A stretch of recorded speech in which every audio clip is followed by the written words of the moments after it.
नमस्कार दोस्तों, simplicity of law channel में आपका स्वागत है।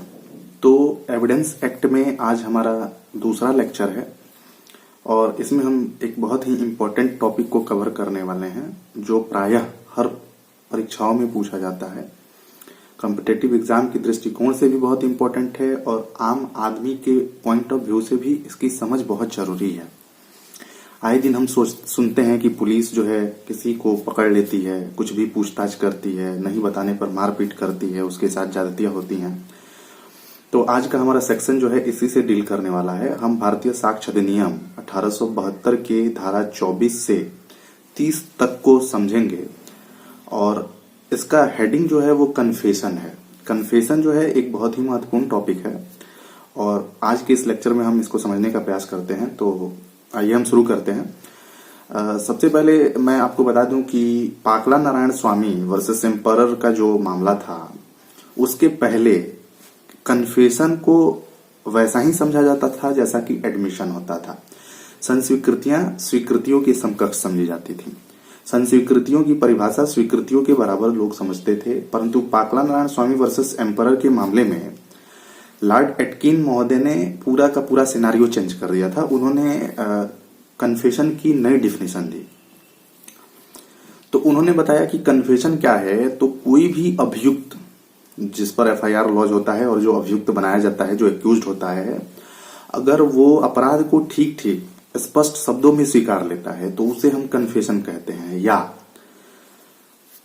कम से कम इतने तथ्यों को स्वीकार कर लेता है जिससे एक अपराध का गठन होता है, तो हम कहते हैं कि अभियुक्त ने कन्फेशन किया है।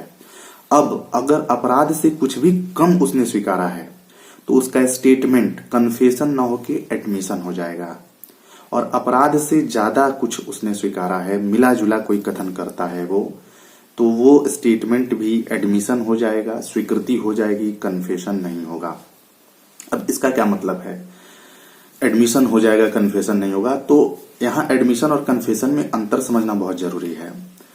एडमिशन तो इंडियन एविडेंस एक्ट के सेक्शन 617 में बताया गया है और एडमिशन कुछ होता नहीं है। एडमिशन सिर्फ एक स्टेटमेंट होता है। वो या तो ओरल स्टेटमेंट हो सकता है, या डॉक्यूमेंट्री स्टेटमेंट हो सकता है, या फिर इलेक्ट्रॉनिक स्टेटमेंट हो सकता है, और वो स्टेटमेंट विवादक तथ्य या सुसंगत तथ्य के बारे में अनुमान इंगित कराता है, तो उसे हम एडमिशन कहते हैं। लेकिन एडमिशन में यह भी बताया गया है कि ये स्टेटमेंट जो है वो आगे दी गई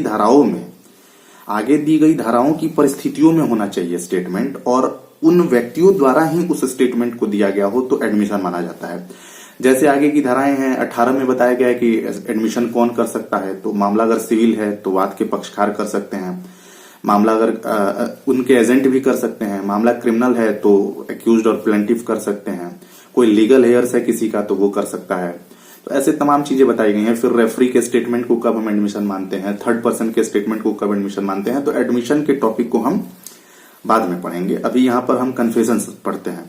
एडमिशन क्रिमिनल और सिविल दोनों मामलों में किया जा सकता है, जबकि कन्फेशन सिर्फ और सिर्फ क्रिमिनल मामलों में होता है। हमने पढ़ रखा है कि एविडेंस एक्ट दोनों पर समान रूप से लागू होता है, क्रिमिनल और सिविल मामलों पे। लेकिन एविडेंस एक्ट के कुछ प्रावधान सिर्फ और सिर्फ क्रिमिनल नेचर के हैं, जैसे कन्फेशन, और कुछ प्रावधान सिर्फ और सिर्फ सिविल नेचर के हैं, जैसे स्टॉपल वाला जो चैप्टर है सेक्शन 115 से 117 तक। तो यहां पर जो कन्फेशन है वो सिर्फ और सिर्फ आपराधिक मामलों में होता है। एडमिशन आपराधिक और दीवानी दोनों मामलों में होता है। एडमिशन एक ब्रॉडर टर्मिनोलॉजी है, मतलब कि प्रत्येक कन्फेशन एक एडमिशन होता है, लेकिन प्रत्येक एडमिशन एक कन्फेशन नहीं होता है। जैसे मैंने बताया कि अपराध से कुछ ज्यादा स्वीकारता है, मिला जुला कथन करता है, तो वो एडमिशन हो जाएगा, लेकिन वो कन्फेशन नहीं होगा। तो प्रत्येक एडमिशन कन्फेशन नहीं हो सकता है, लेकिन प्रत्येक कन्फेशन एक एडमिशन होता है। तो सबसे पहला अंतर हमको ये जानना पड़ेगा कि एडमिशन एक बड़ा क्लॉज है, एक सुपर सेट है जिसमें एडमिशन फिट हो जाता है, कन्फेशन फिट हो जाता है। तो प्रत्येक कन्फेशन एक एडमिशन है, लेकिन प्रत्येक एडमिशन एक कन्फेशन नहीं है। दूसरी चीज, एडमिशन क्रिमिनल और सिविल दोनों मामलों में होता है, जबकि कन्फेशन सिर्फ और सिर्फ क्रिमिनल मामलों में ही होता है। अब हम आपको यहाँ कन्फेशन की परिभाषा बताए कि ठीक ठीक अपराध को स्वीकार ले, या फिर कम से कम इतने फैक्ट स्वीकार कर ले जिससे किसी अपराध का गठन हो जाता है, तब हम कहते हैं कि अक्यूज्ड ने कन्फेशन किया है। इसमें मैंने आपको ये बताया कि अगर अपराध से कम कुछ भी स्वीकारता है या अपराध से ज्यादा स्वीकार करता है, मिला जुला कथन करता है, तो हम उसे कन्फेशन नहीं कहते हैं।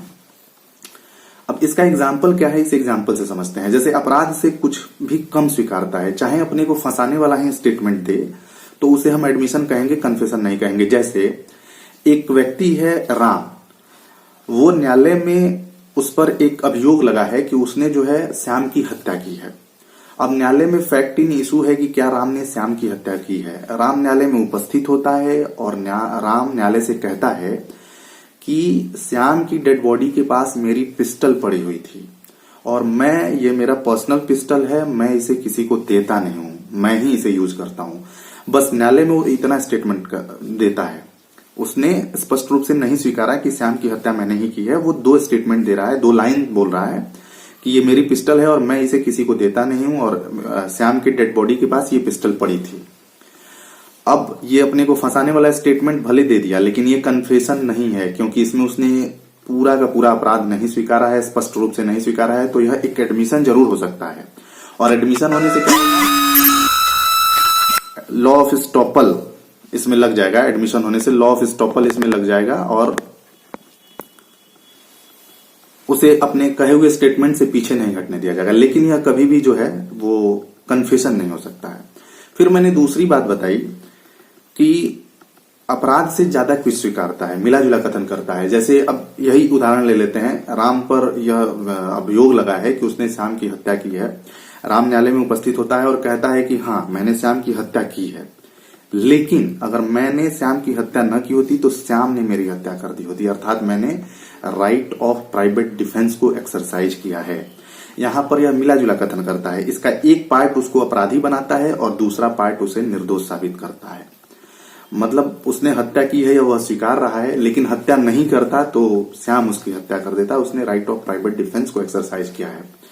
तो यहां पर भी यह स्टेटमेंट एडमिशन नहीं होगा, क्योंकि उसने सिर्फ और सिर्फ अपराध को नहीं स्वीकारा है। यह एडमिशन हो जाएगा, कन्फेशन नहीं होगा।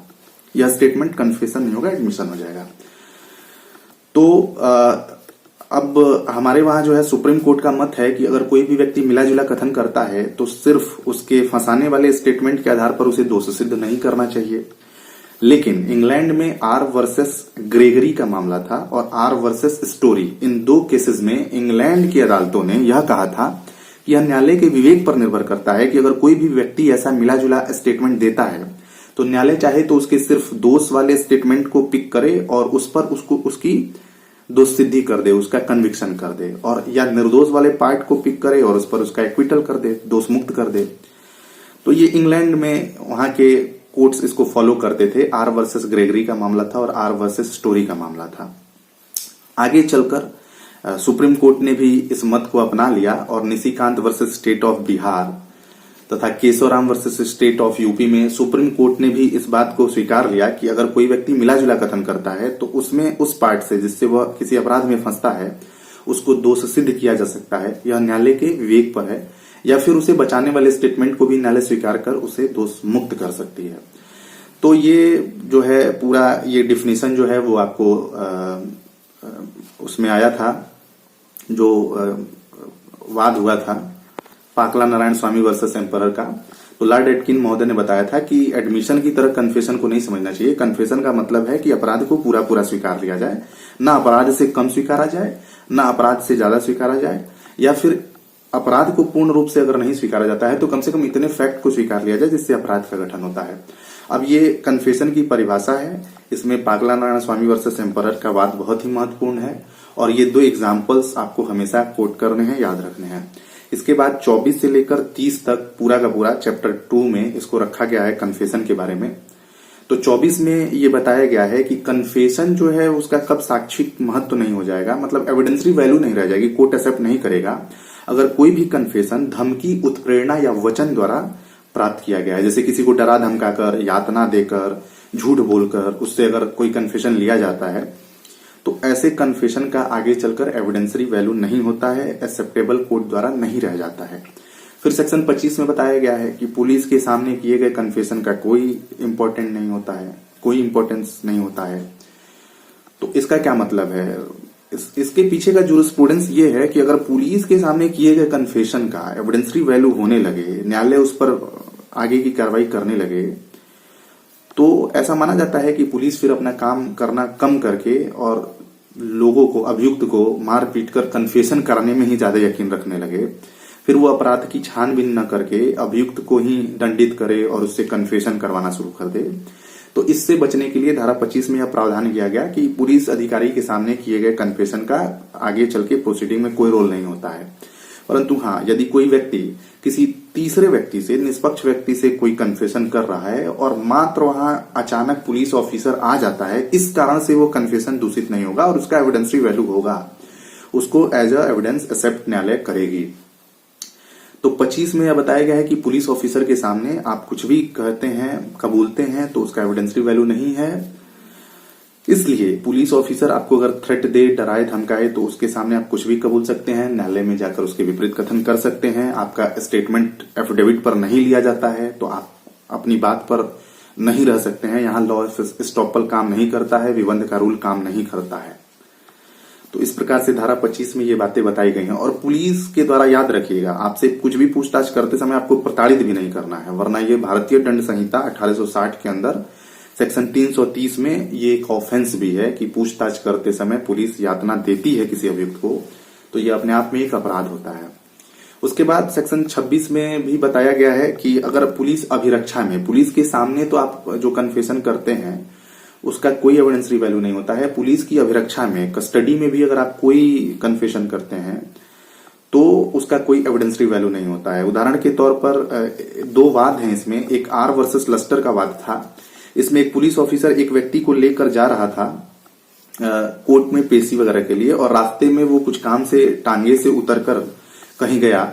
इस बीच टांगे वाले से अभियुक्त ने बताया, अपने अपराध को स्वीकार किया, पूर्ण रूप से स्वीकार कर लिया, लेकिन इसको अब पुलिस की अभिरक्षा में उसने स्वीकार किया है, इसलिए इसका एविडेंसरी वैल्यू नहीं दिया गया था। पुलिस अभिरक्षा का मतलब होता है कि आपके मन पर किसी न किसी तरह से पुलिस का प्रभाव हो, डर हो, पुलिस का प्रभुत्व दिख रहा हो, तो यह माना जाता है कि आप पुलिस अभिरक्षा में हैं। इसके बाद एक आर वर्सेस जगिया का भी मामला था। उसमें एक औरत जो है रात में गांव से भाग रही थी, चौकीदार उसको जो है वहां का जो है चौकीदार वगैरह पकड़ लिए, तो उस महिला से पूछा गया कि तुम क्यों भाग रही हो, तो वो कुछ भी बताने से इनकार कर रही थी। देखते देखते गांव ग्रामीणों की भीड़ लग गई और चौकीदार उससे बोल कर गया कि रुको, मैं अभी थानेदार साहब को बुला कर लाता हूं, और ग्रामीणों से उसने कहा कि इनको देखते रहिएगा। जब वो थानेदार साहब को बुलाने गया तो इस बीच महिला ने ग्रामीणों से अपने अपराध को स्वीकार कर लिया था, कन्फेशन कर लिया था, परंतु इसको भी पुलिस की अभिरक्षा में माना गया और इस कन्फेशन को एज एविडेंस एक्सेप्ट नहीं किया गया, क्योंकि महिला के मन पर थानेदार साहब के आने का भय था, चौकीदार ने रोक रखा था। तो इस महिला के कथन को पुलिस अभिरक्षा में माना गया और इस प्रकार इस स्टेटमेंट को कन्फेशन नहीं माना गया। तो हमने यहाँ पर 24 देखा सेक्शन 25 देखा, सेक्शन 26 देखा, 27, 28, 29, 30 4 सेक्शन और इससे संबंधित हैं। आगे के लेक्चर में इसको हम कंप्लीट कर लेंगे, वीडियो ज्यादा बड़ा हो जाएगा। उम्मीद करता हूं कि आपको ये वीडियो समझ में आएगा। आपके कोई भी क्वेरीज हो तो कमेंट बॉक्स में जरूर उसे लिखिए, हम उसका उत्तर देने का भरसक प्रयास करेंगे। Thank you, have a nice time.